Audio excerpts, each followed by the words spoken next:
নমস্কার বন্ধুরা, স্নেহার এসএলও জীবন কথা চ্যানেলে আপনাদের অনেক স্বাগত। আশা করি আপনারা খুবই ভালো আছেন। আজকে আমি আপনাদের চিংড়ি মাছের একটি দুর্দান্ত রেসিপি কীভাবে কয়েক মিনিটের মধ্যে বানিয়ে ফেলতে পারবেন তা আজকে প্রথম থেকে শেষ অবধি দেখাবো। আপনারা বাড়িতে একবার হলেও বানাবেন এবং কমেন্টে লিখে জানাবেন আপনাদের কেমন লেগেছে। চলুন শুরু করা যাক রেসিপিটি। এই জন্য 5 মিনিট আগে আমি সাদা সর্ষে ও কালো সর্ষে জলের মধ্যে ভিজিয়ে রেখেছি মিক্সিং বোলের মধ্যে। তারপর ওর মধ্যে দিয়েছি কাঁচা লঙ্কা। আপনারা যে যেরকম ঝাল খেতে পছন্দ করেন সেই পরিমাণ অনুযায়ী কাঁচা লঙ্কা দেবেন। আর তার সাথে দিয়েছি পোস্ত। তারপর অল্প পরিমাণ লবণ দিয়েছি যাতে সর্ষেটা তেতো না লাগে। তারপর ওটাকে একটা স্মুথ পেস্ট বানিয়ে নিয়ে আমি যে টিফিন বক্সের মধ্যে বানাবো সেই টিফিন বক্সের মধ্যে দিয়ে দিয়েছি।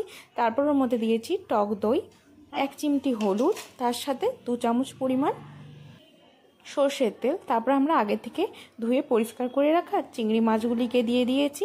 তারপর ওগুলিকে খুব ভালোভাবে আমরা মিশিয়ে নিয়েছি।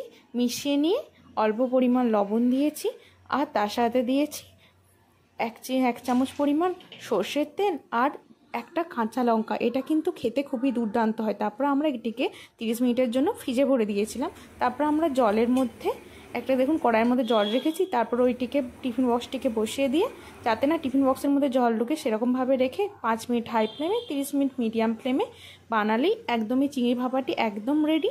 এভাবে আপনারা বাড়িতে একবার হলেও বানাবেন, আশা করি ভালো লাগবে। আবার পরবর্তীতে নতুন রেসিপি নিয়ে ফিরে আসবো।